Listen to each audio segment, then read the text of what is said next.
안녕하십니까. 이상하게 오늘이 좀 오랜만에 온 것 같아요, 기분이. 지난 수업에서 통상 2주 간격이 되는데 이거 훌쩍 한번 뛰었고, 제가 또 출타도 하고 이래서 시간이 꽤 된 것 같습니다. 아무튼 오늘 177교시고요. 177교시. 그 다음에 이제 여기 왕명이 시작하고 5번째 수업이 되겠습니다. 오늘은 좀 제가 얘기거리를 많이 준비했으니까 편안하게 들어주시면 될 것 같습니다. 어떤 일정은 좀 지난번 설명했던 직전에 5월 3일 날 종묘 대제를 했는데 별로 저는 못 갔어요. 저는 뭐 벌써 예전에 수없이 가서 수없이는 아니지만 여러 번 가서 이날 또 비가 왔잖아요. 그래서 좀 한번 가볼까 내가 그냥 가봤는데 가을에 또 있습니다. 가을에 11월 그리고 지난 화요일 어린이날 정릉하고 흥천사를 9명이 돌아갔습니다. 이제 이번 달에 남아있는 건 다음 주에 강화도에 남아있는 무료 유적 보러 가고요. 그 다음에 이제 수요일마다인데 그 다음 주 수요일날 헌인릉, 그 다음 주 수요일날 영릉, 둘 다 영릉인데 좀 약간 다르게 하려고 또 두부고추 뒷불에 이렇게 있었습니다. 그리고 초파일날 은혜사 데크나 가는 게 있는데 이거는 지금 세속이 아직 남아 있습니다. 6월 달에도 지금 안동에 이거는 이제 왕릉답사는 아니고 한 달에 한 번씩 탑 보러 가는 건데 안동 지역, 경북 지역에 전탑이 많다. 그래서 탑을 보러 가는데 이거 현재 6명밖에 신청이 안 돼 있어요. 그리고 광릉하고 봉산사는 버스를 내서 가기로 거기에 뭐 약간의 그 원두 2개가 있는데 원을 안 열어줘요 얘네들이. 그래서 저는 한번 협조해보고 등등 가보려고 하는데 이거는 이제 12명이 신청을 돼 있고 그 다음에 이런 거는 그냥 반나절 답사 가는 겁니다. 대중교통으로 서울로. 그 다음에 영월 1박 가는 게 4명밖에 안 됐는데 영월 1박은 제가 강의 듣는 분만 신청하세요 했는데 강의 안 듣는 사람이 자꾸 가면 안 되냐고. 그래서 일단 대기번호 주겠다고. 이거 13명으로 갈 거거든요. 그걸 좀 빨리 신청하세요. 마감해버리게. 그다음에 지금 카풀 버스가 가능한 곳은 하여튼 전철이나 버스나 대중교통으로 가는데 현재 영릉 갈 때 카풀을 처음 해보려고 합니다. 그래서 저하고 선진 씨하고 센스님은 차량을 댈 수 있습니다. 그런데 요나는 못 간다는 거죠. 그 다음에 여기 양정순 씨, 유경 씨에서 무슨 4개가 가능해서 4대면은 15명에서 20명 갈 수 있으니까. 현재 15명이 신청했기 때문에 오늘은 여주 세종대왕릉을 카풀로 할 수 있겠습니다.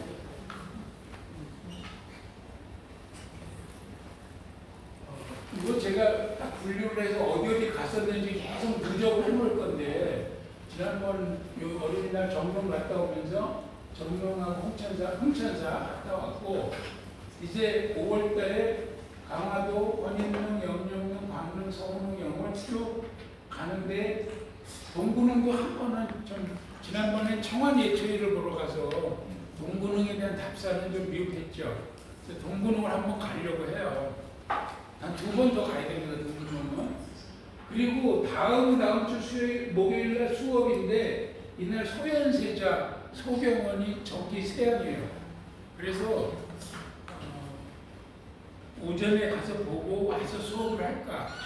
이날 안에 못 들어갑니다. 여기는 비공개인데. 근데 저기 서삼릉 안에 있는데 서삼릉이 그 젖소 종축장이 있어서 지난달에 한 달 동안 못 들어갔었거든요. 그 젖소들 병 때문에 어떤 경우는 한번 확인해 봐서 몇 년 전에 재향 지낼 때 가봤어요. 그냥 우리차로 그 안에까지 들어갔으면 꽤 들어가야 되는 거 안에서도. 그래서 혹시 그날 저 갑자기 좀 번개식으로 올리더라도 가실 분 있으면 뭐 가보는 걸. 저기는 들어갈 수가 없습니다. 전화를 빼고는.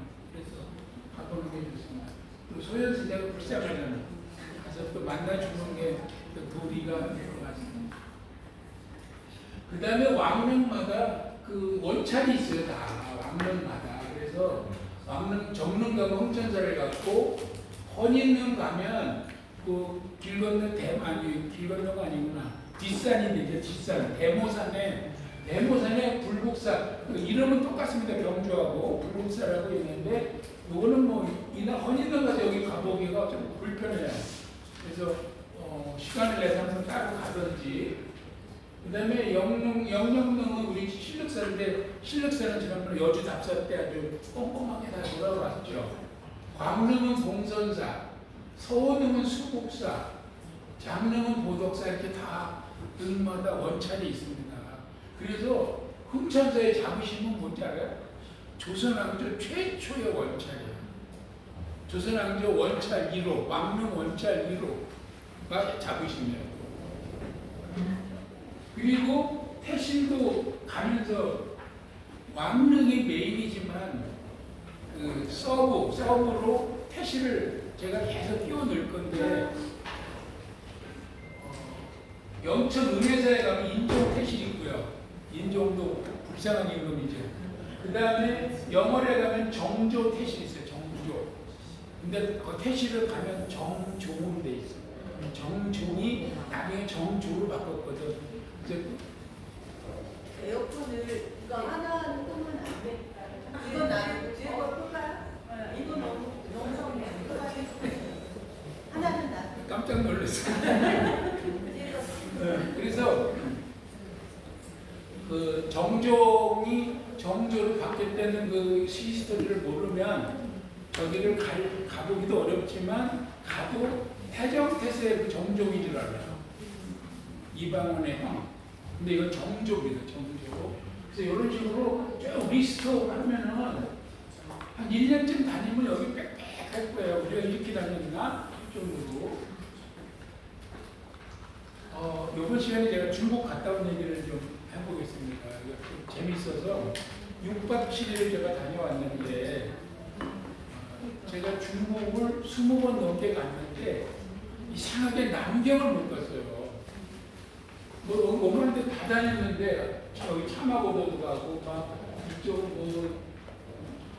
안 간 데 없이 정말 돌아다녔는데, 남경이 갈 때마다 빠져가지고 요번에 남경을 간다 해서 아주 비를 쓰고 다녀왔거든요. 그런 경우가 많아요. 제가 일본에도 30번을 넘게 갔는데 시코쿠가 계속 빠지더라고요. 그 4개의 큰 섬 중에서 제일 작은 섬이 시코쿠거든요. 그래서 일부러 시코쿠를 맘먹고 가고 그런 적이 있는데, 한번 빠지고 이렇게 빠져요. 근데 요번에는 저희들이 6박 7일 간 게 일본이 충칭입니다. 중경은 이게 서울경자가 아니에요. 이거는. 그러니까 북경, 남경, 서울인데, 중경은 서울이 아니고 경사가 거듭됐다, 그런 뜻입니다. 자세히는 제가 못 체크를 했는데, 거기에 누군가가 왕이 됐는데, 제후가 된 거죠. 왕이 됐는데 얼마 지나서 바로 또 황제가 됐대요. 그래서 경사가 겹쳤다, 그래서 생긴 이름이라고 하는데, 그래서 이건 서울경자가 아니다. 여기서 충칭을 보고 여기 가서 여기 2번까지가 장강, 그러니까 양자강, 장강 크루즈예요. 여기를 3박 4일에 간 거예요. 여기까지. 그래서 여기서 끝나고, 여기서 남경은 여기 있거든요. 이거는 고속철 타고 7시간을 갔어요. 고속철을 타고 7시간에 가서 여기 남경을 가시죠. 이렇게 해서 남경이 제가 아주 기억으로 한을 풀고 왔는데, 저는 이제 개인적으로 요번에 어디서 갔냐면은 우리 안동김씨 문중 사람들끼리 갔어요. 그래서 우리 안동김씨 조상님이 흔적이 남아있는 곳을 가본 거예요. 그것이 바로 요 강문첨. 이게 이제 뭐 우리로 말하면 원, 인덕원, 퇴계원 이런 식으로 첨이 이제 정류장 그런 개념이거든요. 그다음에 다경로라는 누가 있는데 두 군데를 꼭 가보려고 갔습니다. 우리 안동 김씨에 역사 연구회가 있어요. 안사연을 줄여서 얘기를 하는데 저 모임은 우리 문중 사람들끼리 우리 조상들의 흔적과 뭐 이런 역사에 관계되는 곳을 찾아다녀요. 그래서 갔는데 우리 할아버지가 구자 영자 쓰는 할아버지가 김방경 장군의 5세 손인데 그 정몽주, 정도전 그 그룹핑들하고 같이 불교를 척불하고 그 다음에 반원하고 친명한 그 세도 그룹이죠. 그래서 그렇게 같이 지냈는데 반원 친명을 너무 하다가 유배도 가요. 누구한테는 고려 말에 이인임이가 실권자였죠. 그 공민왕 시역 사건을 해결한 이인임이가 마지막 실권자였는데 이인임이가 친원파예요. 근데 여기 반원을 했거든요. 그래서 원나라에서 사신이 오면 맞이하면 안 된다고 우기다가 국내 유배죠. 유배를 갖고 우한 때 명나라에 사신을 갔는데 이때는 우리나라 고려가 명과 원을 다 거래하고 있었는데 원은 기울어가고 명은 떠오르는 나라잖아요. 그 명나라하고 관계가 안 좋은 거예요. 원나라의 관계의 청산 문제 때문에. 그래서 사신들만 가면은 주원장이 유배를 보내는 거예요. 그 중에 딱 걸려가지고 우리 할아버지가 유배를 다 대리석이 어디서 나온 거거든요. 대리, 중국의 대리. 딸이 살거든요. 중국말로. 딸이를 유배를 보내라 그래서 유배를 가다가 중간에 돌아가신 거예요. 거기서. 그게 강문참이야. 돌아가신 데가. 기록만 있어. 강문참이 어딘지는 모르죠. 그래서 그걸 찾아서 나름대로 중국에서 또 그런 건 막 못하게 그냥 프랑카드 들고 그러면 기록을 하고 요새 중국이 그렇거든요. 그래도 우리는 기억한다 그래가지고 할아버지 술 한잔 올리고 그다음에 할아버지가 남기신 시집을 저희들이 발견한 게 있어요. 그래서 시집 헌정이라죠. 헌정. 그래서 찾아가서 봤습니다. 그래서 강문첨이라는 진영을 겨우 찾아가지고 중경에서 3시간 버스로 갔어요. 가서 거기 하니까 고체, 강문의 오래된 산채, 고체라는 곳이 있더라고요. 그래서 거기 가서 할아버지한테 그 충문이 있고 이게 강문 고체야. 물론 요거는 옛날 게 그대로 남아있는 건 아니고 근래에 복원한 겁니다. 중국에서. 그래도 강문 고체, 이게 산채 하나 채자입니다. 그래서 이렇게 딱 우리 조상님 두 분이 거기 걸려. 김구 선생하고 지금 얘기한 김구용 할아버지 돌아가신 사신 가서 돌아가신. 그래서 우리는 순국했다고 표현을 하는데 그리고 김구 선생이 거기 임시정부 있었거든요. 충칭에. 그래서 두 군데를 돌아보는 거예요. 내가 어디 있나? 내가 찍었나 보다. 그래서 충칭은 원래 상해 임시정부를 했잖아요. 우리가 상해 임시정부가 입에 올랐는데 상해 임시정부 있다가 그 누구죠? 투척 사건, 폭탄 투척 사건이 일어나서 일제의 그 압박과 그 압력이 수색이 막 체포가 강해지면서 임시정부가 막 떠돌이 생활을 해요. 그래서 나중에 와서 요 충칭이 여기 가본 거잖아요. 이렇게 떠돌이 생활을 연결별로 쭉 이렇게 피난을 갔는데 그 중에서 지금 대한민국 임시정부 해가지고 남아있는 곳은 상해에 있고 항저우에 있고 두 군데, 그 다음에 충칭에 있어요. 충칭이 세 군데. 나머지는 없어. 뭐가 기록만 있지 현장이 없어요. 그래서 충칭은 그 두 가지 이유 때문에 김구 선생의 임시정부, 그 다음에 여기서 3시간 가면 우리 할아버지 돌아가신 강문첨이라는 그 역사적인 장소를 찾아서 가본 겁니다. 올해가 유네스코가 지정한 김구 기념의 해예요. 김구 선생 탄신 150주년. 이분이 족보는 나보다 나죠. 저한테 손잡거립니다. 촌스러우면. 근데 뭐 이제 나이나 연배나 기여도로는 이제 잽이 안 되죠. 김반경 장군 25세 손인데 제가 23세 손이거든요. 그리고 오늘 뭐 다 잘 아는 백범 스토리니까 아무튼 뭐 마곡사에서 중도 냈다가 또 뭐 사형도 언도 받았다가 보조기 특사시키고 또 3.1운동 후에 상해로 가서 임시정부에서 경무국장, 내부총장, 국무령 그 다음에 쭉 갔다가 이봉창, 윤봉길 의사 지휘해서 상해 탈출해서 장개석을 만나가지고 임시정부 주석이 되고 그리고 뭐 형식적으로는 일본하고 소련까지도 아니 독일까지도 선전포고를 했지만 실제로 그 인정을 못 받았죠. 그래서 귀국할 때는 전부 개인 자격으로 귀국해라고 해서 어려움을 겪었던 임시정부 요인들입니다. 근데 유네스코에서 저런 해를 지정하는 이유가 이거 해마다 지정을 해요. 네. 유네스코 들어가면 지금 김구의 기념해가 있어요. 그래서 이게 충칭에 있는 상해 임시정부입니다. 근데 여기는 그래도 건물이 제법 규모가 있고 안에 그 디스플레이가 잘 돼 있어요. 그래서 이거 못할 정도. 상해가 아니고 충칭입니다. 충칭, 중경 임시정부고 요거는 이제 크루즈 끝나고 내려서 고속철 타고 남경으로 가는데 남경에 들어가는 도시가 작은 도시가 진강이라는 도시인데 거기에도 사료관이 조금 옹색하게 있어요.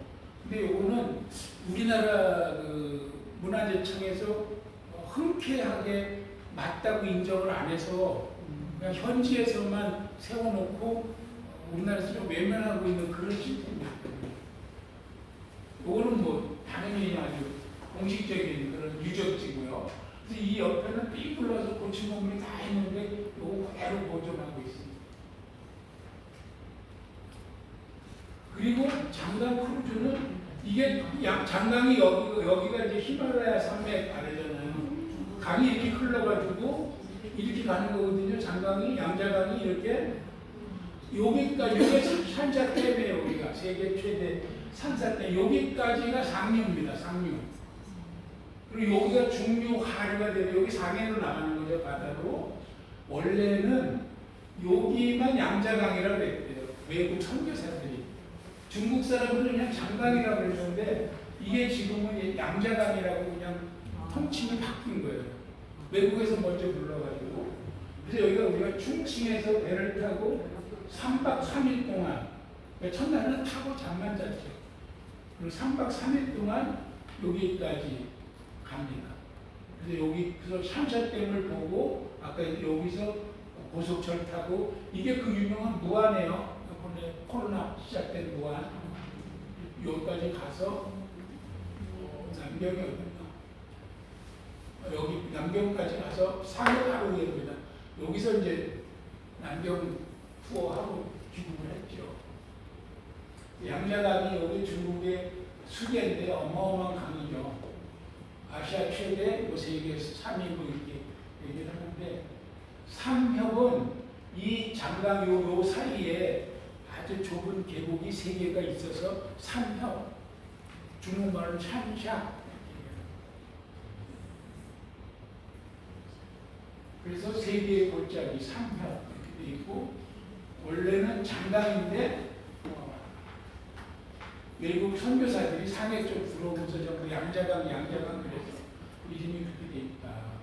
중국의 5분의 1을 지나가고 중국 인구의 3분의 1이 이 강물을 의지해서 생활하고 아까 얘기한 대로 상해하고 남경 사이 구간만 양자강이라고 했는데 지금은 전체가 그냥 양자강이라고 하고 그 유명한 샤샤댐은 소문 때부터 필요하다 했지만 90년대, 2000년대에 들어와서 건설이 돼가지고 아주 어마어마한 댐이 됐죠. 그 중에 3개의 협곡이 있는데 부담협, 무협, 서릉역 그래서 길이가 33km, 44km, 72km가 크루즈 타고 가는데 지나갑니다. 그리고 이게 이제 위에서 내려오면서 첫 번째, 두 번째, 세 번째인데 첫 번째 구당역 들어가는 데에 유비가 죽은 곳이 나와요. 백제성. 신라 백제, 백제가 아니고 요 황제 백제죠. 그래서 거기에서 유비가 죽어서 서천성, 사천으로 청도로 옮겨갔죠.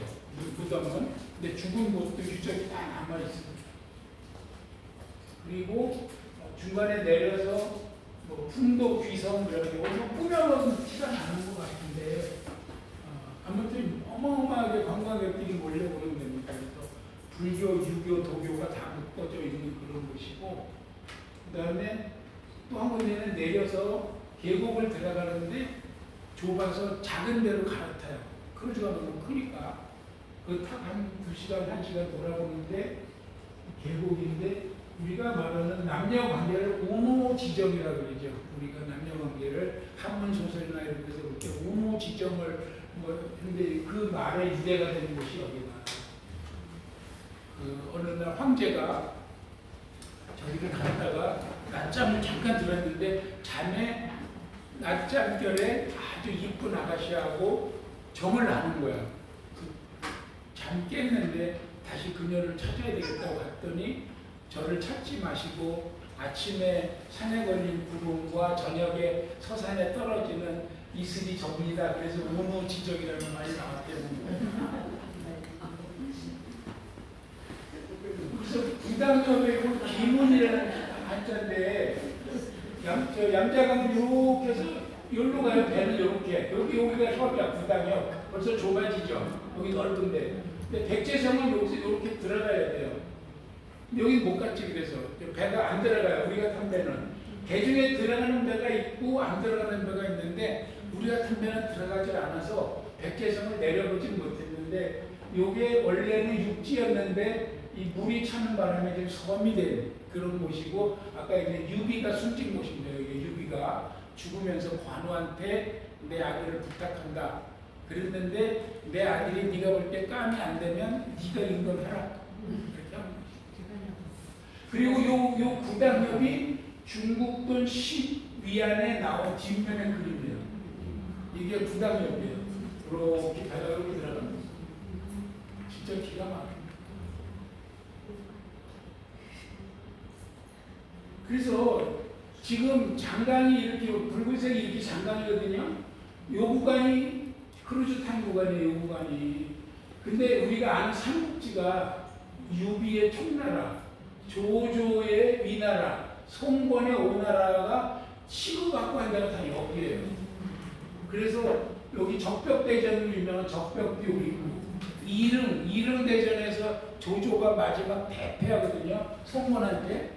그래서 이쪽에 오고 가면서는 삼국지를 다시 정리를 해야 되는데 다 읽어봤는데 잘 생각이 안 나는 거예요. 어떤 상황이 어떤 국면에서 어떻게 됐었지?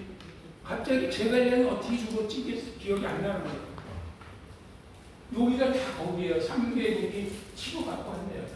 이 적벽은 유비하고 송건이 연합해서 조조를 깨부신 데고 이릉대전은 유비가 송건한테 박살난 데예요. 그래서 유비가 여기서 지고 돌아가서 거기 백제성에서 죽은 거거든요. 아주 그런 재밌는 곳에 저희들이 지나갔고 또 남경은 오나라의 수도이기도 하지만 중국이 이 서쪽에서 동쪽으로 수도가 옮겨왔죠. 시안, 장안 그러죠. 시안, 장안에서 남경으로 와서 남경이 명나라 시작한 곳이잖아요. 그래서 영락제가 북쪽으로 옮겼다고. 그러니까 남경도 볼 게 엄청 많아요. 남경 얘기 조금 해드리겠습니다. 근데 유비 얘기 한번 하죠. 우리가 잘 아는 관우, 장비, 유비는 관우가 먼저 죽고 장비가 죽고 유비가 죽어요. 그러니까 세 사람이 만나서 도원결의하고 뭐 재밌게 막 계속 승승장구하는 얘기는 다 아는데 세 사람이 최고를 잘 몰라. 저도 읽었는데도 잘 기억이 안 나요. 그 관우가 제일 먼저 죽었어요. 관우가 죽고 그 중요한 지금 얘기하고 아주 삼각점 지점이 형주예요. 형주. 거기를 뺏기자 유비가 치자 그래가지고 병력을 끌고 나가는데 이릉 대전에서 아주 대패를 합니다. 대패. 오나라 성권한 그 부하장수한테 그래서 그 화공으로 그 좁은 협곡에 길게 진을 치고 있는데 아주 다 불타버리면서 다 죽고 그래서 백제성으로 철수해가지고 거기서 제갈량한테 아까 얘기대로 고명 유언을 남기죠. 내 아들을 부탁하는데 정 까면 안 되면 네가 왕해라 라고 하고 유비가 죽었어요. 백제성에서. 그러면서 그 유명한 게 악이라면 자가도 하지 말고 선이라면 자가도 해라. 그 뜻이라는데 그게. 그랬더니 제갈공명이 바로 간내도지 내 간하고 뇌를 땅에 쏟을망정 충성하겠습니다. 이렇게 다짐을 했다는 거죠. 그 왜 백제성이냐 왜 황제제철을 썼냐.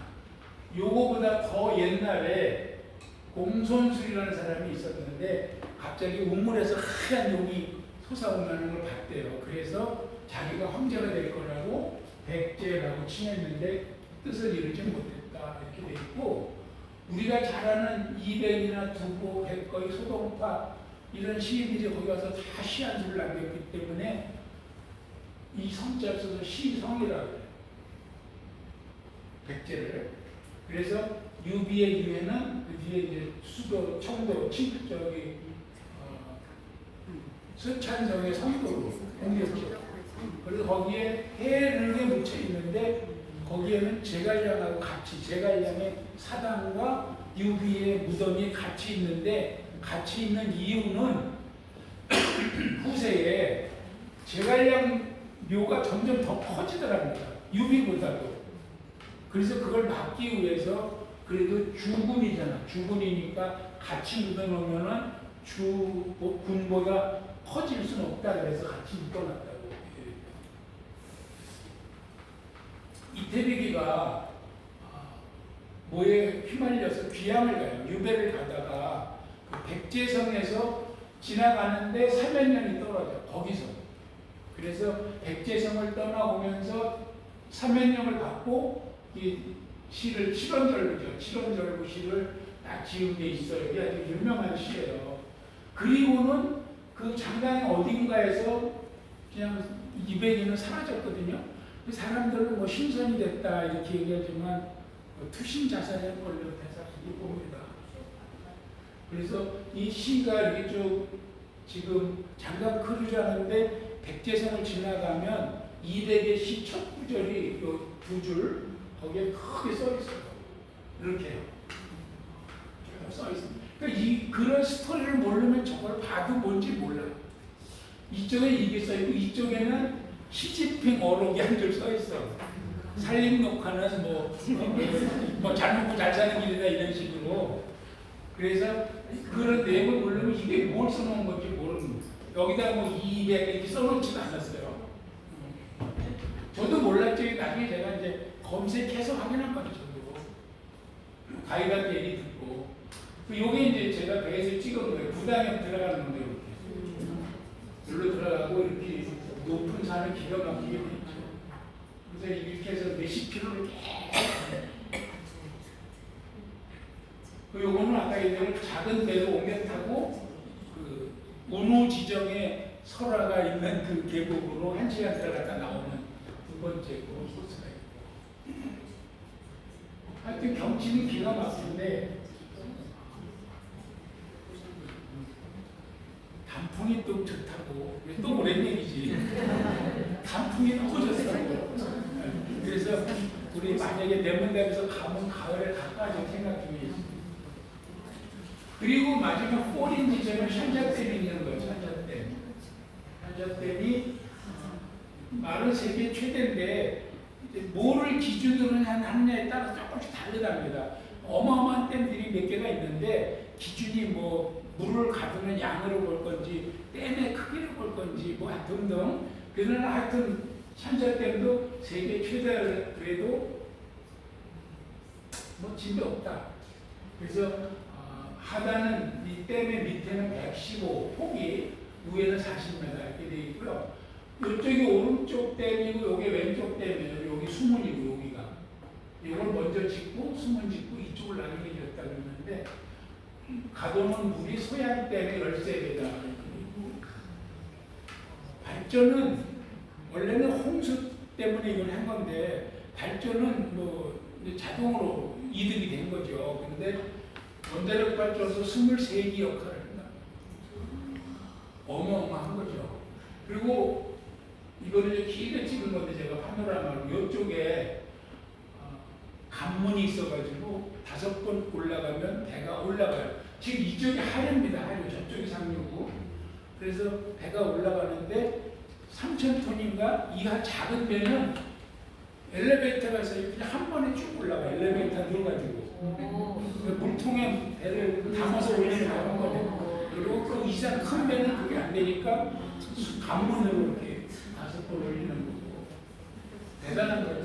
건설비는 32조 원이 들었는데 본전 뽑았답니다. 이미 본전을 뽑았는데 이게 지금 이제 정치적으로 또는 군사적으로 아주 미묘하죠. 쉽게 얘기하면 그런 식이죠. 대만이 자기네 공격하는 산사댐을 때리겠다고 이러고 있잖아요. 그래서 아무튼 뭐 그거는 뭐 알아서 할 일이고. 그 다음에 이제 그거 끝나고 나면 제가 얘기한 대로 쭉 7시간 고속철 타고 그 중국 국산이랬는데 걔네들 고속철은 3칸 2칸이에요. 그 의자가. 우리는 2칸 2칸이잖아요. 근데 얘네가 한 이쪽은 3칸, 이쪽은 2칸, 그러니까 5칸이에요. 넓은지 아무튼. 그리고 거기 이제 남경에 들어가기 직전 입구 도시에 진강이라는 도시가 있는데 거기에 제가 이제 아까 얘기한 다경로로 올라가 봤습니다. 북고산 다경로인데 높이는 100고지도 안 돼요. 근데 그 도시가 다 평지라 그거 하나만 볼록해. 거기 올라가면 도시가 다 내려더라고요. 강가에 있고. 그래서 성권이 오나라 성권이죠. 성권이 처음에 성을 쌓고 난징으로 들어가는 도시야 여기가. 근데 처음에 성을 얼마나 잘 쌓는지 우리가 뭐 하면은 철옹성 같다 그런 말이 여기서 시작이 됐다고. 철옹성이다 뭐 이렇게 하고. 그리고 유비가 손권의 동생 손부인을 만나서 결혼한 곳이 여기예요. 그 삼국지를 또 알아야 돼. 그랬었나 막 이게 잘 생각이 안 나는 거예요.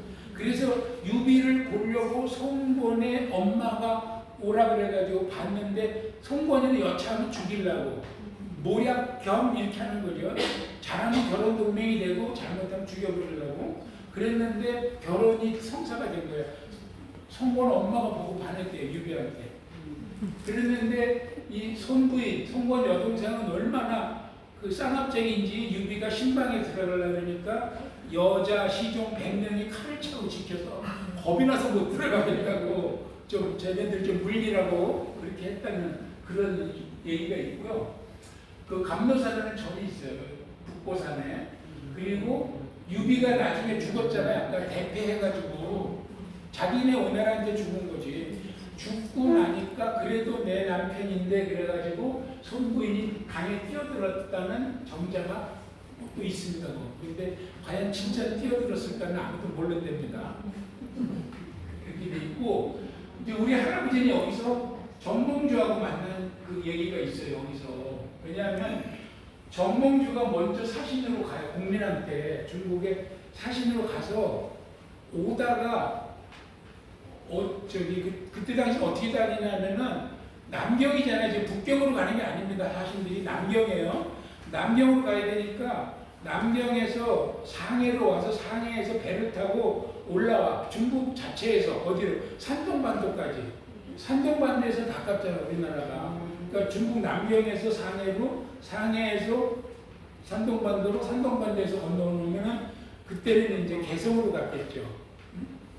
그런 코스에서 정몽주가 오다가 배가 난파돼가지고 다 죽고 정몽주하고 몇 명만 살아남아요.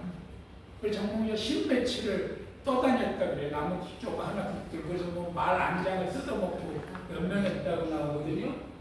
근데 그때 조정 여기 고려에서는 모르지. 그때 뭐 전화가 있어 뭐가 있어 그냥 오는데 시간 걸리나 보다 하고 있는 거죠. 그러던 차에 우리 할아버지가 다음 사신으로 간 거예요. 가서 살아나서 남경으로 돌아온 정몽주를 만난 거예요. 남경에 가서. 아니 이 사람 웬일인가? 그러니까 내가 죽다 살았네 이 사람아. 그래가지고 둘이 손잡고 명승지를 다닌 거예요. 그때 이 다경로를 올라간 겁니다. 둘이 올라가고 귀국을 하고 이렇게 했는데 다시 우리 할아버지가 두 번째 그러니까 몇 년 뒤가 됐죠. 벌써 72년에서 한 12년 뒤에 두 번째 사신으로 갔는데 그때 유배를 당한 거예요. 그래서 주원장한테 그때는 고려 사신을 오는 대로 5명을 다 유배를 보낸 게 너희들이 지금 원나라하고 내통하고 있지 이렇게 된 거예요. 그 이유가. 그래서 사신으로 갔다가 유배 가다가 돌아가셨어요.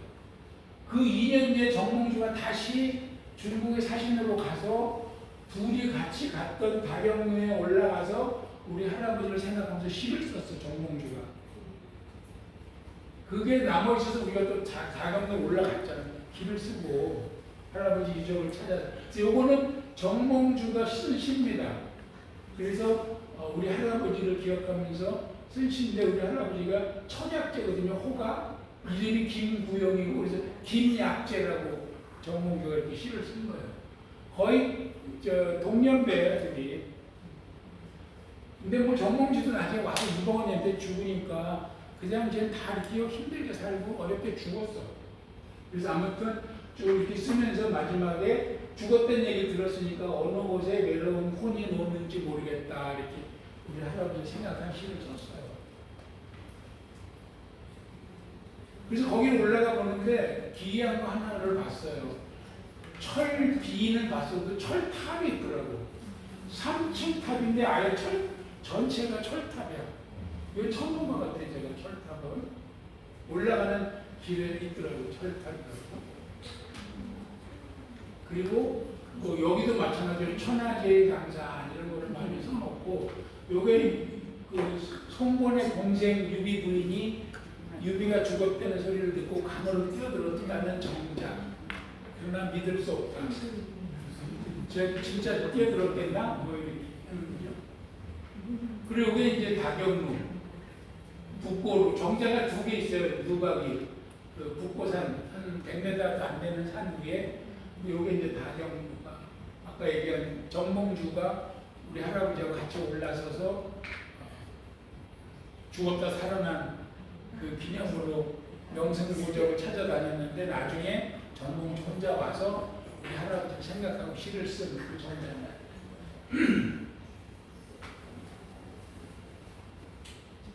그리고 아까 얘기드린 그 진간의 임시정부 사료관은 요 앞에는 화교 초등학교 자리가 있고 마당을 같이 쓰고 반대쪽에 허름한 건물에 그래서 여기는 임시정부 사료관이에요 이름이. 그러니까 사료만 모아놨는데 아까 얘기한 대로 대한민국 정부에서는 여기를 우리 임시정부의 유적지를 인정 안 하고 있어요. 그래서 약간 그거는 혼선이 들어가면 뭐 초라해요. 그래서 그동안 또 막 폐쇄됐다가 2024년에 재개했다 이렇게 막 써있거든요. 안 됐더라고요. 그럼 선생님 아까 그 저기 중경에 임시정부 그관 그 자리도 그럼 그게 우리나라가 땅을 산 거야 아니면 중국에서? 그건 아마 우리나라에서도 돈을 대고 중국에서도 같이 하고 그런 것 같아요. 그럼 그 땅에 대한 소유권은? 그거는 중국에서 문화재를 지정을 해가지고 그리고 우리가 이렇게 관리지면 되는 것 같아요. 그래서 무료로 들어가고 있어요. 아마 기업체들이 돈을 좀 내는 것 같은데 뭐 어디 기업에서 낸다 이 말은 안 써 있어요. 그리고 이제 핵심은 난징, 남경이죠. 남경은 옛 이름 건업인데 중국의 동진 때부터 수도야. 동진. 근데 건업이 건강이 됐다가 송나라, 제나라 다 수도예요. 그러니까 남경이. 그래서 당나라 때는 금능이라고 부르서 금능이라는 말도 많이 나와요. 원나라는 집경로라고 불렀는데 주원장이 이제 명나라를 건국하면서 이 지역을 음천부라고 이름 바꿨다가 자기가 명이라고 나라를 건국하면서는 남경이라고 불러요. 이때부터 남경이 된 거죠. 그래서 이게 여기가 우리나라 수도다. 주원장이 그때는 경사로 이름을 바꿉니다. 요거를 그 영락제가 북경으로 옮기면서 다시 남경이 경사가 됐다가 다시 남경이 되고 영락제가 올라간 북경이 수도가 되는 거죠. 그리고 우리가 알고 있는 이 태평천국의 난 있죠. 그 이상한 사교 같은 거 있어요. 그 자기가 근데 이게 얼마나 그냥 센세이션하게 이 사람을 끌고 다녔는지 몰라. 그래가지고 지금 그래서 그 중국이 여러 가지 그 종교나 사교 이런 걸 길을 쓰고 막는 것도 그 뿌리가 여기 있는 거 같아요. 태평천국의 홍수전이도 여기를 수도로 삼아가지고 이때는 천경이라고 했고 우리가 잘 아는 청나라를 이제 왕정을 문 닫게 하고 민국을 만든 송문이가 신해혁명을 일으켰죠. 그래서 그때부터 이름이 중화 이민국이야. 그때 수도가 또 남경이에요. 그래서 거기에 송문이 유적하고 장개석 유적이 다 있어요. 그리고 일제강점기 때 점령당했죠. 난징이. 그래서 난징 대학살, 남경 대학살이 빚어졌어요. 그리고는 이 중화민국에서 장개석 국민당은 밀려나고 지금 공산당 모택동이가 이제 점령을 해서 중국을 장악했지만 송문은 양쪽에서 다 존경하는 인물입니다. 거기에 주원장 능이 있어요. 효릉이라고. 그래서 그걸 제가 가서 봤는데 주원장하고 부인 마황후예요. 이 능인데 이름은 효릉이야. 왜냐하면 부인이 효자 고황후야. 효성스럽고 자비롭거든요. 그래서 여기서 이걸 따서 효릉이야. 능은 요 세계선에 지정이 되어 있습니다. 그래서 마황후가 먼저 죽었는데 주원장이 계속 능을 봉사하고 당신도 16년 뒤에는 죽어서 합장이 됐는데 그 뒤로도 30몇 년을 조성을 한 거죠. 그래서 북경에 가면 명 13능이 있어요. 북경에 명나라 그 왕릉 궁이 있죠. 청나라하고. 근데 그 명 13능에 들어가지 않는 왕릉이 이거예요. 이건 왜냐하면 남경에서 만들고 갔으니까. 근데 왜 마황우를 얼마나 사랑했길래 그러냐. 그 주원장이 양아치라고. 깡패 양아치 건달 진짜 그 황제 까면 안 되는. 그래서 뭐 여러 가지 그 사람 스토리가 대단해요. 젊어서부터 거짓 생활을 하고. 근데 그 중에 아주 어려운 시절에 갇혀서 밥도 굶기고 죽음을 앞두고 있을 때 저 마황우가 뜨거운 떡인지 빵인지 하여튼 가슴에 품고 주원장한테 가지고 온 거야. 그래서 주원장한테 먹으라고 줬는데 주원장이 먹다가 부인이 이상해서 보니까 여기 화상을 입은 거야. 가슴에. 부인이 여기에. 자기 먹이려고 뜨거운 걸 가져오는 거야. 그래서 내가 평생 너는 저기 하지 않겠다라고 맹세를 했다는 그 마황우거든요. 그러니까 이 효릉으로 이름을 갖다 붙인 정도예요. 근데 그 효릉 앞에 오나라 송권묘가 있어요. 오나라 송권묘가 있고 사실 묘는 없어. 묘는 분실되고 그냥 능력이 있는데 주원장이 이제 송권이 훨씬 더 오래잖아요. 삼국지 인물이니까 이거를 치울까 이렇게 놔둬라. 송권이가 내 앞에 지켜주면 더 좋지 뭐. 그래가지고 지금 그냥 입대는 겁니다. 그래서 그 뒤로 여기에 매화를 4만주 심어가지고 여기가 매화가 봄이 되면 어마어마한데 그리고 이걸 피해서 신도가 이렇게 꺾어졌어요. 효릉으로 들어가는 신도가. 그래서 얼마나 큰지 이거 두 개를 잘 못 봤어요. 지하철역이 하마방이 지하철역이거든요. 옛날에 거기서 말을 내려서 쭉 걸어 들어가야 되는 거예요. 그리고 큰 문을 지나고 이거는 못 가서 하도 너무 저쪽에 있어가지고 그 다음에 비석, 신도, 다리, 그 다음에 문, 비전, 향전, 누각, 묘지 이렇게 해가지고 쭉 들어가요. 잘 이해가 안 갈 텐데 그림을 보여드릴게요. 그래서 요거는 주원장이 지금은 이 사진이야 다. 근데 이게 바꿔치기 한 거예요. 옛날은 이거래. 근데 이게 황제가 이거 같은 생각해가지고 내리고 그래가지고 그래도 좀 나름대로 신경 써서 그린 거예요. 이게. 지금 가면 이게 걸려 있습니다. 이게. 나무 위키 뒤져보면 얘가 있어요.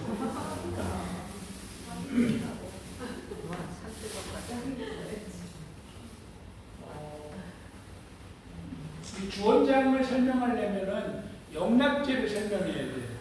그 남경에서 북경으로 옮긴 영락제, 조카를 죽이고 됐잖아요. 그래서 이 사람을 설명해야 되는데 이거는 주원장의 넷째 아들이거든요. 사남인데 자기 아버지가 명나라를 건국했어. 건국하고 자기는 이제 제후잖아, 제후집. 20몇 명의 아들을 다 외곽에 내보내서 다 무슨 왕 시키거든요. 그래서 영왕, 그래서 이 친구가 북경 지역이야. 그래서 북경으로 옮긴 거예요. 자기 그쪽 지역이야. 그랬는데 거기에서 이제 왕을 하고 있는 거죠. 그랬는데 황태자, 그러니까 큰아들이지. 이 주원장의 큰아들이 죽어요. 딱 죽어서 그럼 다음 후계자 누구로 해야지. 그래서 국내에서 갑론을박이 벌어져. 당연히 이저 영락제도 침을 삼키죠. 그랬는데 장자 상소 원칙에 따라서 이 황태자의 아들을 딱 임명을 합니다. 원한이 여기 있다. 그럼 어떻게 이거를 되짚을 수가 없잖아요. 그래서 이제 손자한테 내려가서 아들은 죽고 그러고 나서 주원장이 죽었어. 그러니까 얘가 손자가 왕이 됐죠. 그게 검문제예요, 검문제. 그래서 주변에서도 막 검문제한테 조언을 하고 그 수많은 삼촌들 여기 서울로 들어오지 마세요. 장례식 참석하지 마세요. 오는 걸 싫어하는 거예요. 무슨 일이서 할지 몰라서. 그리고 신경 쓰이는 놈들 하나하나 제거를 해. 속보지만. 그러니까 이제 영락제가 나도 잘못하면 문제가 되겠다 이러고 있는 거야. 그래서 뭐를 일으켜요? 정난지변. 여기서 많이 듣던 말 비슷하지 않나요? 세조가 일으킨 게 뭐야? 계유 정난이요. 정난은 이거는 어지러울 난자인가? 그리고 우리가 원래 뭐 동난할 때는 어려울 난자인가? 이게 어려울 난자지. 이게 어려울 난자고 뭐 6.25 동난할 때 난이 어지러울 난자예요. 그러니까 어려운 일을 바로 잡았다는 뜻이거든요. 이걸로 해가지고 결국 이 자기 조카 지역이니까 법문제 폐위시키고 자기가 왕이 돼요. 그리고 남경에서 그리고 이제 북경에 봉사를 해라 그러고 시찰한다는 핑계로 올라가서 다시는 내려오지 않고 그냥 거기서 봉사 완료되니까 수도를 선포하고 자금성이 된 거죠. 그래서 그냥 거기가 수도가 됐는데 이 법문제에 지금 중국은 지금 보면 영락제라고 하면서 성조라고 그러잖아요. 우리 태정, 태세, 문단세는 조정이잖아. 주원장은 뭐예요? 태조죠. 태조인데 홍무제라고 그러잖아. 왜 두 개를 부르냐 하면은 우리가 말하는 묘호는 똑같아요. 태조, 성조 뭐 이런 식으로 되는데 얘네는 홍무제는 홍무라는 연호를 쓴 황제 그런 뜻이에요. 그러면 건문제는 건문이라는 연호를 쓴 거야. 영락제는 영락을 쓴 건데 영락제가 황제가 되면 건문을 못 쓰게 해요. 다 지워버려. 조카를 죽였잖아. 그래서 영락 몇 년은 다 바꿔버려요. 그래서 유일하게 건문제 능이 없어요. 능도 없어. 그러니까 있으면 남경에 있어야 돼. 그냥 영락제부터는 북경에 있거든요. 건문제는 연호도 없고 아무것도 없어요. 그래서 그게 좀 아쉽다. 건문제 스토리가 좀 그렇게 돼 있고 중국 명나라 때 사라진 황제가 둘 있거든. 건문제는 영락제가 죽여버리면서 사라졌어요. 그래서 올라갔다. 요 그림 설명하고 제가 요 역사를 이해하는 그림입니다. 이거는 제가 생각해서 그린 그림이니까 제가 설명을 해야 들으실 거예요. 요거 설명하고 시겠습니다. 자, 지금 주원장이 명나라를 건국했잖아요. 그리고 큰아들 태자가 죽었죠. 죽었지만 이제 손자를 임명을 해놓고 아직 주원장은 살아있는 거야, 아직. 그래서 주원장이 쭉 가다가 죽고 손자가 황제가 된 게 건문제야. 그거를 영락제가 변을 일으켜서 그래서 정난지변이라고도 하고 봉천정난이라고도 하는데 하늘의 뜻을 받들었다는 거지. 그래서 여기 한 3, 4년 걸려요. 그래서 이때 영락제가 즉위를 해. 그리고 북경으로 수도 공격. 그게 지금 제가 설명한 거예요. 그때 조선이 뭘 했날 봐야 돼. 우리가 이방원이가 왕자의 난을 왜 이렇게 맘 놓고 일으켰는지, 수양대군이 왜 이렇게 맘 놓고 단종을 죽였는지를 알아야 돼요. 그게 중국이 단단하면 못 한다고. 이걸 못 받아요, 공명을 자기가 해도. 자, 요때 조선은 위화도 해군을 하고 조선이 개국하는데 이방원이가 사실은 2번 가요, 중국에. 그래서 한 번 가고 개국한 뒤에 한 번 더 가는데 이때 왕이 되지 않았지만 북경 지역에서 나름대로 연왕의 위치에 있는 영락제를 만난다고. 서로 요놈이 다 흑심 있는 놈이구나 알아봐요. 이방원이는 영락제가 왕이 될 거 다 짐작을 해. 이거 조카 치고 가겠지 얘가. 영락제도 이방원이 보고 요놈 이거 보통 놈이 아닌데 하고 이때 이미 안 거야. 그리고 건문제가 올라갔을 때 이방원이가 그해 왕제의 난을 일으키고 영락제가 임금되는 그 정변을 일으킨 와중에 태종이 왕이 된 거예요. 1차, 2차 왕제의 난을 일으켜서 이때 왕제의 난 2번째 왕제를 일으킨 거예요. 이때 1400년. 즉 중국의 황제가 조카를 죽이고 황제가 되는 그 타임에 이방원이가 동생들을 물론 이제 그때는 대단한 동생이죠. 죽이고 왕이 되는 거예요. 타이밍이. 자, 어쨌든 그래서 여기 영락제 체제로, 여기는 태종 이방원 체제로 날아갔어. 그래서 쭉 이어져요. 그냥 어떻게 되든지. 우리는 태종 태세, 문단세 하면서 여기서 비극이 시작되죠. 여기서 중국도 또 한 번 비극이 와요. 어디서? 홍희제, 선덕제, 정통제 갔는데 정통제에서 비극이 돼요. 뭐냐? 이 정통제가 뻔뻔하게 몽골군하고 싸우다가 몽골군한테 포로로 잡혀 황제가. 잡혀가요, 황제가. 그래서 몽골이 니네 황제 우리가 잡았다. 협상하자고 했는데 협상 안 하고 황제 동생을 즉위시켜요. 그래서 몽골이 협상이 안 되고 뭐야 이거 돌려보내 다시 그냥 1년 뒤에 뭐 아무 다친 거 없이. 그러면 동생이 황제하고 있는데 형이 돌아왔잖아요. 그러니까 얘를 유폐시켜버려. 고궁에다가. 누구를요? 자기 형을. 아니, 지금 내가 내 집에서 형 왔다고 그럼 형이 다시 이걸 안 하잖아. 있는 것도 뺏을 판인데 불러온 떡을 왜. 그래서 여기 토목유변이 그거예요. 이 토목이라는 거는 그 포로로 잡힌 지역이 이름이 토목이야. 거기서 몽골에 잡혀가니까 동생이 황제가 됐어요. 그러고는 그 형의 아들, 여기 조카지 또 폐위시켜. 태자가 돼 있으면 안 되잖아. 내가 유사시에 이놈이 왕이 되면 폐위시키고 자기 아들을 그 자리에 지고 있죠. 그랬는데 가다가 또 변이 생겨. 무슨 변이? 얘가 병이 나가지고 빌빌거리니까 돌아와서 갇혀있는 형을 지지하는 세력이 다시 한 번 뒤집어. 그래가지고 형이 다시 왕이 돼. 황제가 돼. 그래서 이름을 바꿔 천순제. 이게 같은 사람이야. 6번 타자하고 8번 타자는 같은 사람이야. 근데 정권이 바뀌면서 이름을 따로 썼어요. 그러니까 요 친구는 꺼멍하는 걸 잡아갔는데 못 지킨 거지, 결국은. 그 와중에 단종이 우리나라에서 임금이 됐고 수양대군이 명나라로 사신을 가요. 이때 명나라는 이 얼빵하게 된 놈이 황제야. 그리고 조카를 폐위시키는 걸 수양이 봤어 가서.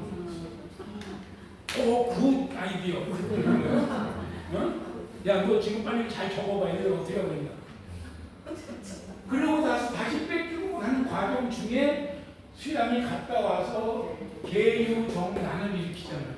마음먹하는 거야, 마음먹. 명나라에서 뭐라고 할 게 없잖아요, 조선에다가. 그리고는 단종이 처음에는 양이 자리만 내놓고 세조가 올라갔지만 결국 사사하잖아요. 이때는 여기서 다시 양이 뺏기는 걸 봤어. 어? 보기하는 걸 봤어. 근데 얘 보기 운동을 벌이고 있잖아, 지금 신하들이. 죽여야 되는 거예요. 그래서 중국의 역사를 알고 우리 역사를 보고, 그때는 중국이 조선의 큰 세상이잖아요. 이거를 알고 보면은, 아, 그래서 더 그랬구나. 뭐, 이게 아니래도 했겠죠, 물론. 근데 이걸 보고 이걸 보면은 더 이해가 가는 거예요. 우리가 정세라는 게 있잖아요, 정세. 그러니까 내가 이걸 쭉 정리해 보니까, 아, 이방원이가 이래서 이랬고, 수양대군이 이래서 이랬구나 하는 걸 나래 됐을 것 같아요. 마음 놓고. 중국 눈치 안 보고. 중국에서도 이렇게 해서 조카, 여기도 조카잖아. 조카 자르고 제가 왕이 됐습니다는 알아서 바로 내려보낼 것 같아요. 그래서 이것은 제가 그냥 한번 역사책에는 없어요. 이건 김신묵 해석입니다.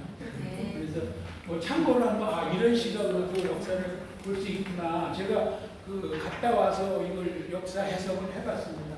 쉬었다가 그때 시간에 계속 하겠습니다.